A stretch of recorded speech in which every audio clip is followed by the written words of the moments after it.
दोस्तों, आज की रैली के बारे में हमने आज आपको इवनिंग के वीडियो में बता दिया था, जो कि तकरीबन 10 बजे आपको मिल गया होगा। लेकिन उसके बाद में तब तक आ गया था, जब तक पब्लिश हुआ है तब तक आ गया था, एफआईआई डीआईज का डाटा आ गया था। एफआईआई ने आज आपका जो नेट परचेस किया है 4,670 करोड़ का, वही एक मात्र 146 करोड़ का आपके डीआईएज ने बाई किया है। डीआईएज के इस छोटी बाइंग ने कहीं ना कहीं कान तो खड़े किए हुए हैं। और हम बात करते हैं आज के सब्जेक्ट पर कि 4 जून तक मार्केट कहां पर जाएगी। काफी हद तक हमने उन चीजों को क्लियर कर दिया, लेकिन डीआईएज की जो स्मॉल बाइंग्स है ये कहीं ना कहीं इस चीज को दर्शा रही है कि यस, आपके जो लोअर लेवल का आपके पोर्टफोलियो में कोई खास असर नहीं दिखाई देगा। इंडाइसेस बेसिस भागे हैं। अब ऑल टाइम हाई टच कर दिया आपके निफ्टी ने, ऑल टाइम हाई टच कर दिया है आपके सेंसेक्स ने।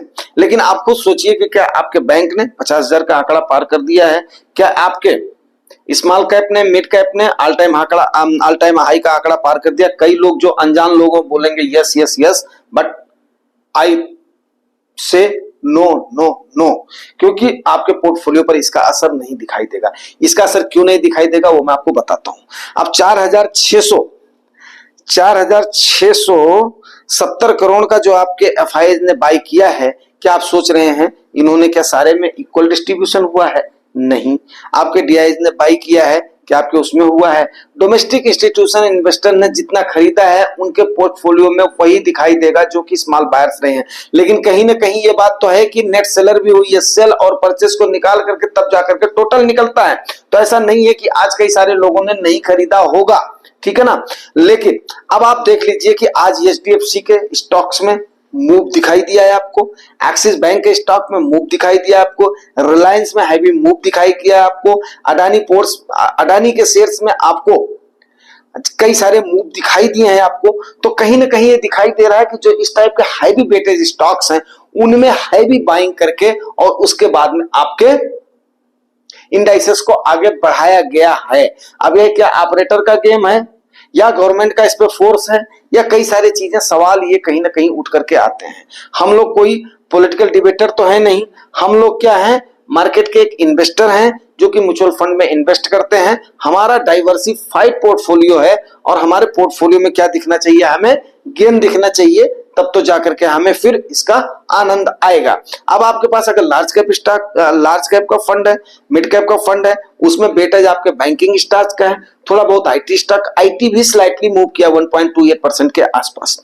तो आपको ना के बराबर आपको आपके पोर्टफोलियो में असर दिखाई देगा जिस टाइप का मूव हुआ है। अब इस समय आपके जैसे सेंसेक्स ने 23,000 में कितना 5-7 पॉइंट कम रह गए हैं, तो आपके उस पर तो ऑल टाइम हाई का आपको पोर्टफोलियो जाना चाहिए। आपके सेंसेक्स ने भी किया है, उस पर भी जाना चाहिए। मींस क्या है कि कहीं ना कहीं इक्वल डिस्ट्रीब्यूशन नहीं हुआ है। इसमें मुझे फैब्रिकेशन की कहीं स्मेल आ रही है। इसी वजह से हमने आपको सवेरे भी इस चीज को बताया था, यस बताया था आपको। तो अब सवाल उठता है सब्जेक्ट पर, हमें बोल रहे हैं कि 4 जून तक, ठीक है, मैंने मान लिया कि 2,01,000 करोड़ का डिविडेंड सरकार को मिल गया है। उसके बाद में आपका फिजिकल डिफिसिट कम हो जाएगा। फिजिकल डिफिसिट कम होगा तो उसके बाद में सरकार की ग्रोथ जो आपकी जीडीपी पर उसका असर दिखाई देगा। जैसा कि हमने कल ही बात किया था कि मैंने एक लाइन में जो मेरे परमानेंट व्यूअर उनको कहा था, कहीं ना कहीं लग रहा है कि हमारी जीडीपी का ग्रोथ होना चाहिए। ये बात हमने करी थी कि अगर मान लिया एनएससी का और बीएससी का अगर आपका जो है 5.1 लाख करोड़ आपका जा रहा है, 5 ट्रिलियन की आपकी ये क्या नाम है, जो कार्पस टोटल जो वेल्थ है आपको अपना दिखाई दे रही है, तो जीडीपी की हमारी कब दिखाई देगी, ठीक है ना, जिससे कि हर तबके को लाभ हो सके। तो उसी लिहाज पर मैं ये बोलना चाह रहा हूँ, उसी लिहाज पर उसी तर्ज पे बोलना चाह रहा हूँ। क्या हमारे पोर्टफोलियो पर वो ऑल टाइम हाई का असर दिखेगा? नहीं दिखेगा, कोई मतलब ही नहीं है। तो अब हमें ये सवाल उठता है भाई 4 जून तक हम इसका इंतजार क्यों ना करें। यस, आपको मैं कुछ आंकड़े प्रस्तुत करता हूं किसकी वजह से मैं बोल रहा हूं, उसके बाद में आपको क्लियर समझ में आएगा। अब आप देख लीजिए कि आपके एफआईआई का मैं मूव दिखाता हूं पूरे होल महीने का। 22 तारीख को आज है आपकी 23 है, 23 का आपको बता ही दिया। 22 तारीख को 686 करोड़ की इन्होंने क्या करी है, सेलिंग करी है। 21 तारीख को 1000 जो इन्होंने अगर बाई करी होगी वो मैं बताऊंगा, कंटिन्यूअस महीने इन्होंने किया ताकि टाइम न वेस्ट हो। 1774 करोड़। उसके बाद में 18 मई को 92 करोड़। 17 मई को इन्होंने परचेस किया था 1616 करोड़ का। महीने में एक दिन खाली, या तो आज किया 23 तारीख को, नहीं तो 17 तारीख को किया है। उसके बाद में पूरे महीने ये जो है सैलरी रहे हैं। 16 मई को 776 करोड़, 15 मई को 2832 करोड़, एंड 14 मई को 4065 करोड़, एंड 13 मई को 4498 करोड़, 10 मई को 2117 करोड़, 9 मई को 6994 करोड़, 8 मई को 6696 करोड़। ये सब पर तो मैंने आपको वीडियो भी काफी अच्छे अच्छे वीडियो दिए हैं, आप लोगों को याद ही होगा। 7 मई को 3668 करोड़, 6 मई को 2168 करोड़, एंड 3 मई को 2391 करोड़, 2 मई को 964 करोड़। एंड टोटल इन्होंने इस महीने में 33,515 करोड़ की क्या करी है, सेलिंग करी हुई है। लेकिन आज की 4000 को निकाल दिया जाए तो 27-28 हजार करोड़ की इन्होंने क्या करा है, पूरे महीने सेल करा हुआ है। वही मैं आपको जनवरी से लेकर के अभी तक का आंकड़ा आपको मैं दिखा देता हूं, ठीक है ना। अप्रैल 2024 में इन्होंने 35,692 करोड़ की सेलिंग करी हुई है। मार्च में केवल एक माइनर सी बाइंग इन्होंने करी हुई मार्च महीने में 3,314 करोड़ की, जो कि एवरेज सेल और परचेस को निकाल करके ये किया जाता है, ठीक है ना। बाकी जो आता है रेजोल्यूशन आता है वो आपके सामने रखा जाता है, ठीक है ना। उसके बाद में फरवरी महीने में देखिए इन्होंने 15,962 करोड़ का, जनवरी महीने में 35,977 करोड़ का। अब आप देखिए जनवरी से लेकर के मई तक इन्होंने क्या करी है टोटली, अगर मार्च का एक छोटा सा महीना अपवाद का निकाल दिया जाए तो इनका हाई परसेंटेज का सेलिंग ही रहा है। अब हाई परसेंटेज का सेलिंग रहा है तो आप जो सोच रहे हो कि वो डिविडेंड 2,01,000 करोड़ का, 2.11 करोड़ का जो डिविडेंड आरबीआई ने सौंपा है, हमारी भारत सरकार को सौंपा है, मतलब एक टाइप का जो वो एक अमाउंट सौंपा है कि ये आप इसको भारत के तरक्की में खर्च करेंगे, तो क्या वो एक ही मद में आ जाएगा? नहीं, एक मद में नहीं आएगा। और जो ये जो पैसा निकला है उसका क्या इंपैक्ट पड़ेगा मैं आपको बताता हूं। इसका मैं 2 साल का एग्जाम्पल देना चाहूंगा, तब जाकर के आपको समझ में आएगा। तो डाटा ज्यादा है, आप थोड़ा सा पेशेंस से सुनिएगा, मैं भी इसको खींचने की कोशिश करता हूं, ठीक है। आगे हम आपको अभी दिखाते हैं, अभी आप इसके बाद में चलते चलिए, ठीक है ना। आपको पता है कि 2022 में हमें प्रॉफिट ना के बराबर मिला था, ठीक है ना। तो 2023 में देखिए फरवरी में 11,090 करोड़ का, जनवरी में 41,464 करोड़ का, दिसंबर 2022 में 14,000 करोड़ का। आप देखिए मार्च 2023 के बाद में 28 मार्च के बाद में रैली आई थी, ये बात आपको पता होगा। मार्च में खाली इन्होंने क्या किया, 1,997 करोड़ की बाइंग करी थी। उसके बाद में अब आ जाइए आप किसमें, 2022 में आ जाइए। 2022 में देखिए इन्होंने कितनी जबरदस्त सेलिंग करी थी फाइव ने, उसके लिहाज से तो इस साल का ना के बराबर है। जुलाई 2022 में 6,500 इतना, जून 2022 में 58,100। मैं आपको जो है नहीं बोलता हूँ बार बार, जून में इन्होंने मैसिव सेलिंग करी है, लेकिन डीआईआई ने उस समय मार्केट को संभाला, मार्केट को गिरने नहीं दिया। नहीं तो इनका बस चलता ना जो एफआईएस का, तो ये तो हमें औंधे मुंह ला देते, घुटनों पर ला देते ये, ठीक है ना। और लेकिन क्या है कि अनफॉर्चुनेटली मैं उस समय वीडियोस पर ज्यादा फोकस नहीं कर रहा था, ठीक है ना। और नहीं तो कुछ बात आज की कुछ और ही होती है हमारे। उसके बाद में देखिए मई में 54,292 करोड़ की, अप्रैल में 40,000 की, एंड मार्च में 43,000 करोड़ की। उसके बाद में 43,000 करोड़ मतलब जो है फरवरी में 45,000 करोड़ की, जनवरी 2022 में, ये सब 2022 के आंकड़े बता रहा हूँ, 41,000 करोड़ की, दिसंबर 2021 में 35,000 की, एंड नवंबर 2021 में 39,000 की, अक्टूबर 2021 में 25,000 करोड़ की। अक्टूबर 2021 तक जो यहीं से ही क्या हुई है, रैली समाप्त हुई है किसकी, जो कि आफ्टर कोविड के जो रैली आई थी। उसके बाद में अक्टूबर से लेकर के आप चलते चलिए खाली अगस्त में 22,000 करोड़ की इन्होंने बाई करी है 2022 में।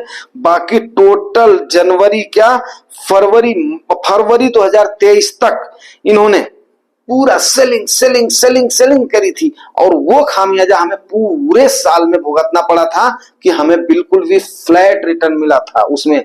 तो इसलिए अपने आप को मेंटली तैयार करके रखो। क्यों तैयार करके रखो? क्योंकि इसका असर कब दिखता है आपको। जैसे देखिए आप अक्टूबर 2021 का आंकड़ा लीजिए, अक्टूबर 2021 में ये क्या बन गए थे, नेट सेलर बन गए थे, लेकिन हमें अक्टूबर तक क्या दिखाई दिया था, प्रॉफिट दिखाई दिया था। तो अगर जनवरी से लेकर के मई तक की इनकी अगर सेलिंग है, जनवरी से लेकर के जनवरी 2024 से लेकर के मई तक इनकी अगर सेलिंग है तो उसके बाद में आपको इंपैक्ट कब दिखाई देगा? क्या आप मेरे को बताएंगे?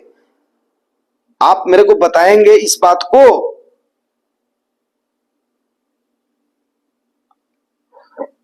है कोई बताने वाला?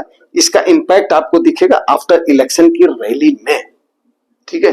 अब आफ्टर इलेक्शन की रैली में दिखाई तो देगा, लेकिन अब देखिए जो डिविडेंड आपका आया है वो उसी फेजेस में आने का मतलब क्या है? अभी इलेक्शन आ गया, ये रैली आज की कंटिन्यू हो गई। अगर एफआईआई बायस्ड बनती हैं, उनको चाइनीज मार्केट के बनस्पत हमारे यहाँ पर सही दिखाई देता है, तब तो ये 2.11 लाख करोड़ रुपया हमारा बेनिफिशियल होगा। अगर ये कंटिन्यूअस सेलर बनती हैं, आपको इनको लगता है कि चाइनीज मार्केट, हांगकांग की मार्केट और उसके बाद में रशियन मार्केट, ये सारी मार्केट हमारे यहाँ से ज्यादा चीप हैं, तो फिर ये कंटिन्यूअस सेलर ही रहेंगी, आपका ठन गोपाल का रिटर्न रहेगा। बात मेरी समझ रहे हो? तो 2,01,000 करोड़ की जो आपको ये दिखाई दे रही है, ये आपको कहां पे होगा? फ्लैट में दिखाई देगा। तो ठीक है, अब मेरे ख्याल से आप मेरी बात को समझ गए होंगे। जो समझदार होंगे, जो थोड़े से अभी बेचारे नए हैं, उनको समझ में ये बातें नहीं आई होंगी जो मैं बोलना चाह रहा हूं। ये है भैया पैसे का खेल। मार्केट में क्या होगा? मार्केट किसके ऊपर चलती है? वैल्यूएशन के ऊपर चलती है। जब आपकी कंपनियों का प्रॉफिट मार्केट बढ़ेगा, ये सारी चीजें बढ़ेंगी। तो अब बात समझ लो, आंकड़े इसीलिए प्रस्तुत किए जाते हैं, आंकड़े बहुत कुछ कहते हैं। तो 2,01,000 करोड़ के रूप में जो ये बात आई है, ये आपके पोर्टफोलियो पर इतना ज्यादा असर कोई नहीं दिखाई देगा। इसीलिए कुल मिलाकर के मेरे कहने का मतलब है, दो ही चीजें होती हैं जिनकी वजह से इन्वेस्टर के ऊपर कुठाराघात होता है। एक होता है फड की वजह से वो टाइमली एंटर नहीं कर पाता है, और एक होता है फोमो। तो फड से तो हमने आपको बचा लिया है, फियर एंड अनसर्टेनिटी के डाउट से हमने आपको बचा लिया है। अभी क्या है, आपके ऊपर फोमो जरूर हावी होगा। इस फोमो की वजह से मैं अपना इतना टाइम आपको दे रहा हूं, इतने सारे आंकड़े आपको प्रस्तुत कर रहा हूं, ठीक है ना। और ये आपको काफी हद तक क्लियर हो जाएगा। तो ये सारी चीजें जो मेरे सब्सक्राइबर्स हैं, उनको ये बातें पता होना चाहिए। जो मेरे नए व्यूअर्स आ रहे हैं, उनको ये बातें देख करके आप लोग खाली सिर्फ और सिर्फ मत चले जाना।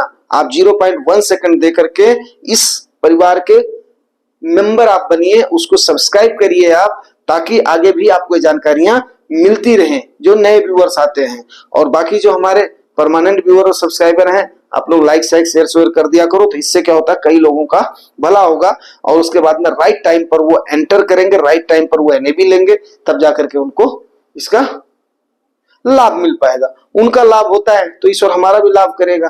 बस इसी थीम पर मैं चलता हूं यार, और उम्मीद करता हूं वीडियो आपको अच्छी लगी है। अच्छी लगी है तो रिवार्ड मेरे को जरूर करना। रिवार्ड मैंने आपको ऑलरेडी बता दिया है।